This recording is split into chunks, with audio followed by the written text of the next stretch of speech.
एक दिन की बात है कि निमाई के पिता पंडित जगन्नाथ मिश्र गंगा स्नान करके घर लौट रहे थे।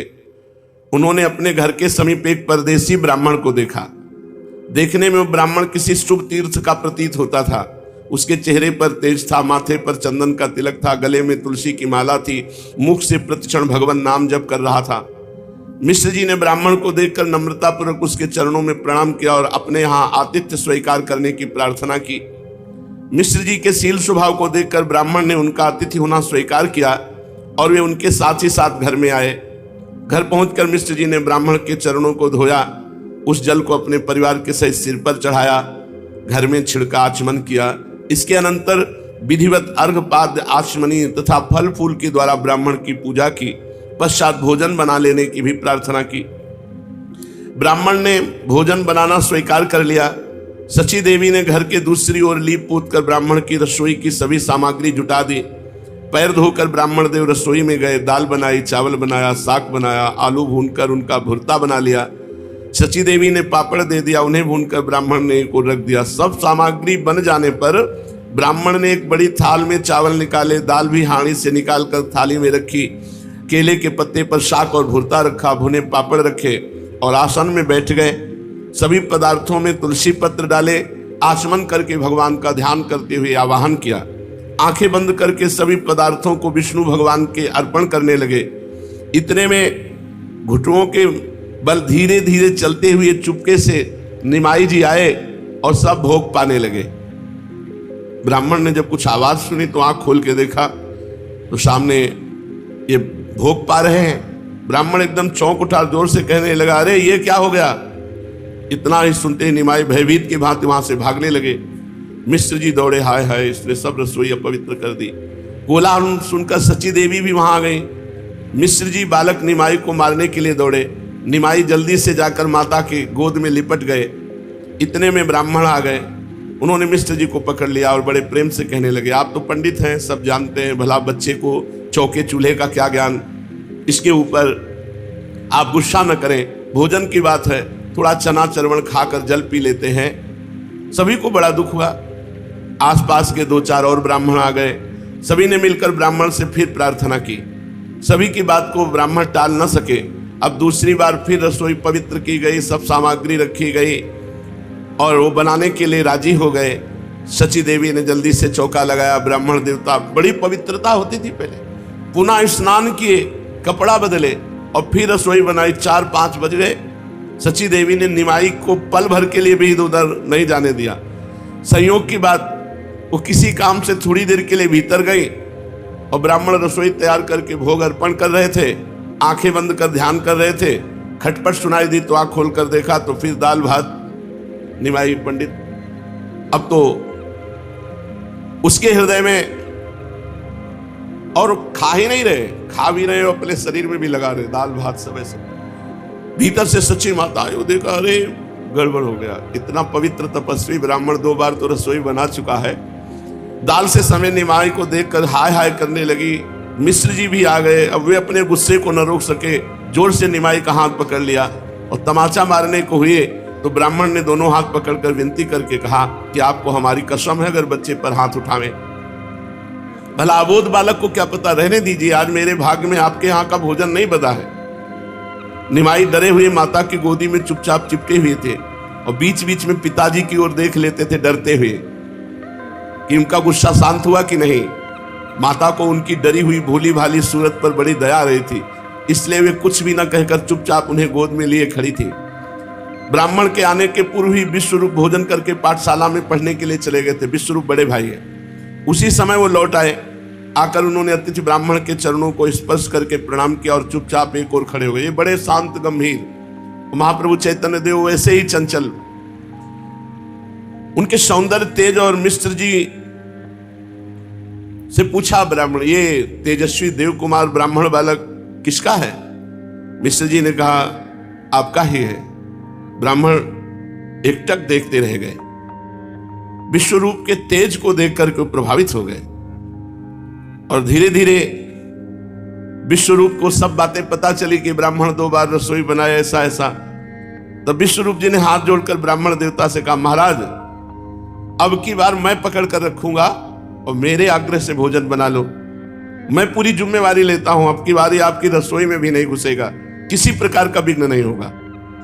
ब्राह्मण ने प्रेम से विश्वरूप को पुचकारते हुए कहा, भैया तुम मेरी तनिक चिंता न करो, मेरे कुछ एक ही दिन की बात थोड़ी है, मैं तो सदा घूमता रहता हूं, कई कई दिन भोजन नहीं मिलता है, मेरा तो अभ्यास है। कभी कभी तो महीनों बन के कंदमूल फलों पर ही रहना पड़ता है, बहुत दिनों चना चरवण पर गुजर जाता है, कई दिन कुछ नहीं मिलता उपवास करने, ये भ्रमण में ऐसा होता है। इसलिए मुझको तो इसका अभ्यास है, तुम्हारे यहाँ कुछ मीठा हो या चना चरवण हो मुझे दे दो, जल पी करके उसी को मैं रह जाऊंगा, फिर कल देख लूंगा। विश्वरूप जी बड़ी नम्रता से दीनता प्रकट करते हुए कहा, महाराज ये तो हम आपके स्वभाव से ही जानते हैं कि आपको स्वयं किसी बात की इच्छा नहीं, किंतु आपके भोजन करने से ही हम सबको संतोष होगा। मेरे पूज्य पिताजी तथा माताजी बहुत ही दुखी हैं, इनका साहस ही नहीं हो रहा कि आपसे पुनः प्रार्थना करें।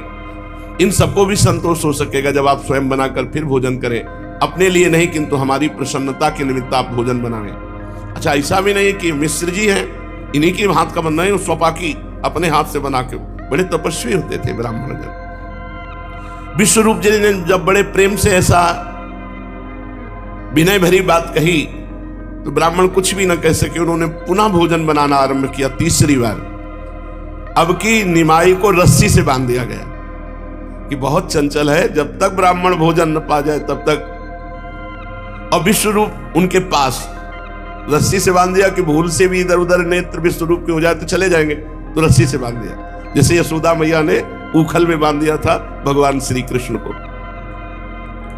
अब ब्राह्मण को भोजन बनाते बनाते रात्रि हो गई, शाम के शुरू किया था।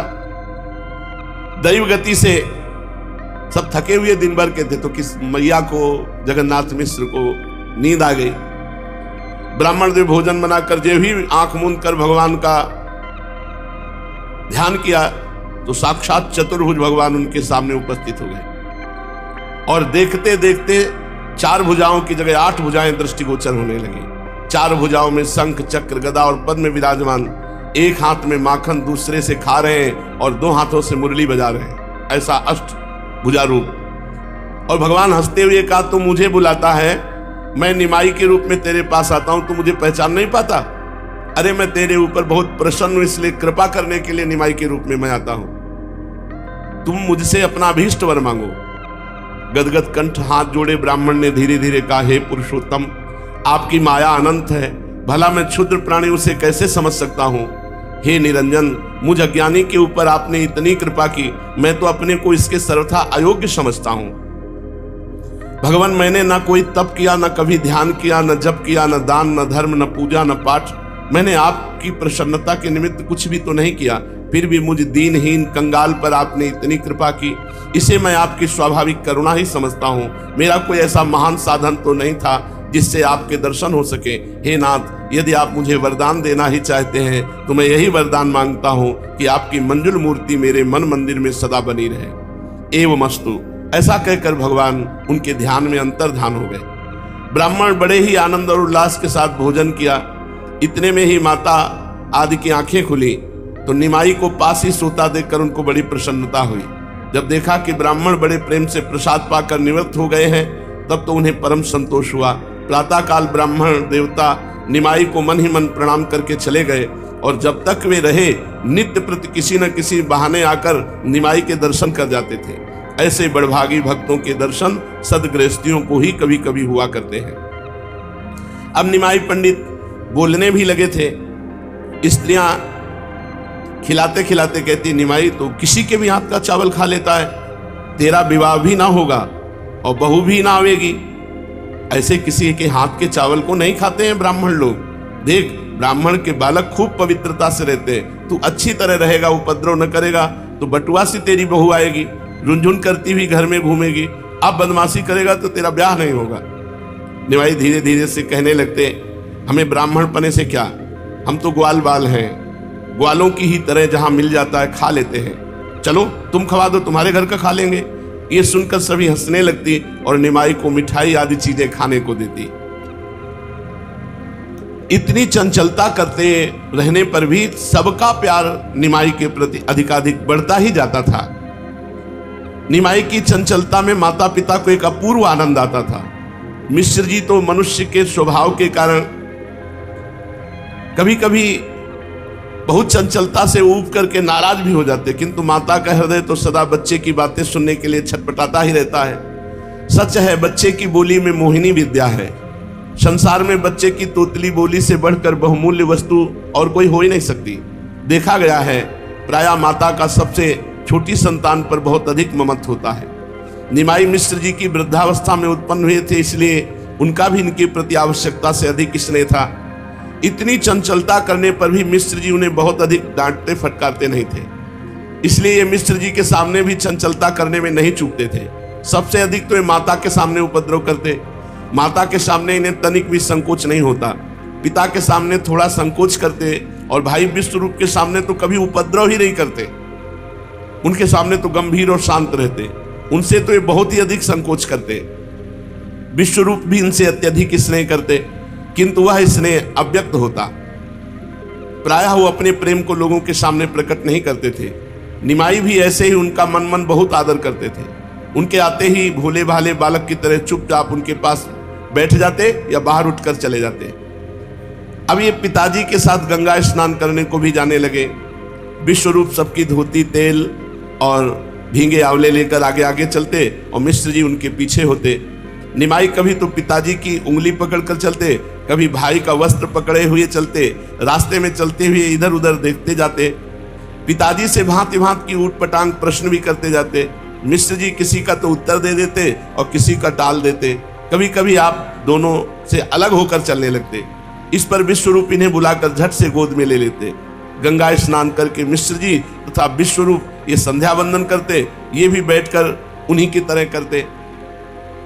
जैसे वो लोग जल छिड़कते तो ये भी जल छिड़कते, वो आचमन करते तो ये भी आचमन करते, वो सूर्य अर्घ देते खड़े होकर तो ये भी सूर्य अर्घ देते। कभी कभी तेल लगाकर स्नान करने के अनंतर फिर बालू में लौट जाते।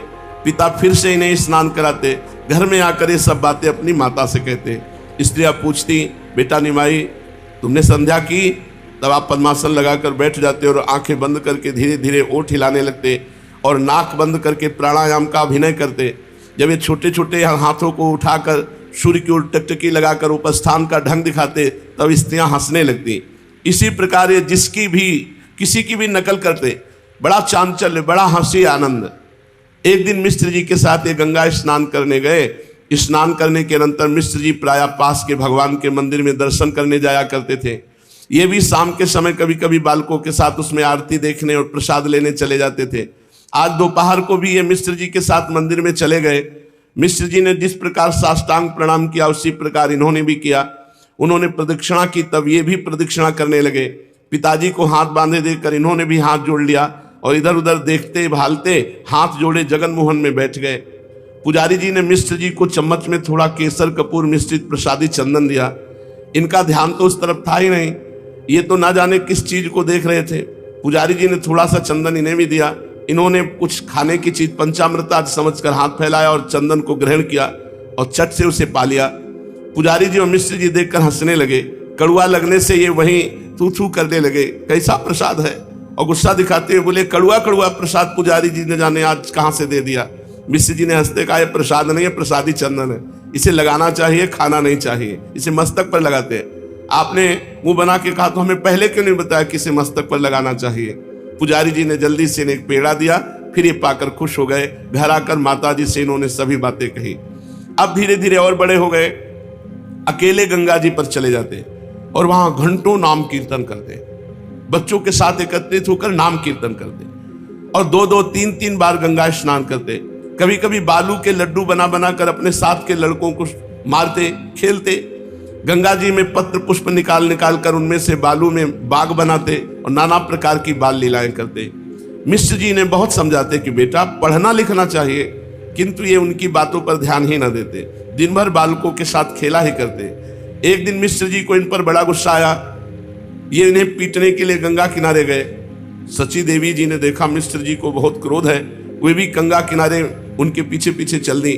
वहां ये बच्चों के साथ खूब उपद्रव कर रहे थे। मिश्र जी तो गुस्से में भरे हुए थे। इन्हें उपद्रव करते देखकर वे आपे से बाहर हो गए। इन्हें पकड़ने के लिए दौड़े। ये बड़े चालाक थे। पिता को गुस्से में अपनी ओर आते देखकर ये खूब जोर से घर की तरफ भागे। रास्ते में माता मिल गई। झट से उनसे जाकर लिपट गए। माता ने गोद में उठाकर छुपा लिया। माता कहती थी तू बहुत उपद्रव करता है, किसी की बात नहीं मानता, आज तेरे पिता तुझे खूब पीटेंगे। इतने में मिस्टर जी आ गए और वे बाह पकड़कर इन्हें सची देवी की गोद में से खींचने लगे। माता चुपचाप खड़ी थी। इसी बीच और भी 10-5 आदमी इधर उधर से आ गए। सभी मिस्टर जी को समझाने लगे, अरे बच्चा है, समझता नहीं है, धीरे धीरे पढ़ने लगेगा। आप पंडित होकर भी बच्चे पर इतना गुस्सा करते हो, नहीं करना चाहिए। सब लोगों के समझाने पर मिस्टर जी का गुस्सा शांत हुआ। पीछे उन्हें अपने ऊपर पश्चाताप भी हुआ कि इतना क्रोध नहीं करना चाहिए। उसी दिन रात्रि को स्वप्न में एक महापुरुष प्रकट हुए और जगन्नाथ मिश्र महाप्रभु चैतन्य देव के पिताजी को स्वप्न में कहा कि आप अपने इस पुत्र को साधारण पुरुष ही समझ रहे हैं, ये अलौकिक महापुरुष है, इसे पीटना नहीं, गुस्सा मत किया करो। ये ठीक नहीं जैसे आप अपने बच्चे के साथ व्यवहार करते हैं, क्योंकि महापुरुष है आपका बच्चा। स्वप्न में मिश्र जी ने उत्तर दिया कि देखो, ये चाहे महापुरुष हो या साधारण पुरुष हो, जब ये हमारे यहां पुत्र रूप में प्रकट हुए तो हम इनकी भत्सना करेंगे और इनके थप्पड़ भी मारेंगे।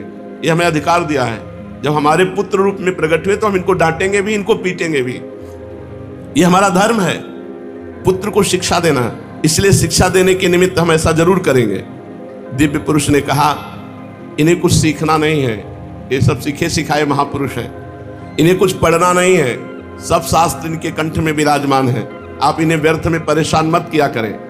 इस पर इन्होंने कहा पिता का तो यही धर्म है कि वो अपने पुत्र को सदा शिक्षा ही देता रहे, फिर चाहे पुत्र कितना ही गुणी तथा शास्त्रज्ञ क्यों न हो। मैं अपने धर्म का पालन अवश्य करूंगा और आवश्यकता होने पर इनको दंड भी दूंगा। महापुरुष मुस्कुरा दिए और अंतर्धान हो गए। प्रातःकाल ये इस बात पर सोचते रहे, कालांतर में इस बात को भूल गए। इनकी अवस्था ज्यों ज्यों बढ़ती गई त्यों त्यों महाप्रभु चैतन्य देव की त्यों त्यों इनकी कांति और दिव्य प्रतीत होने लगे।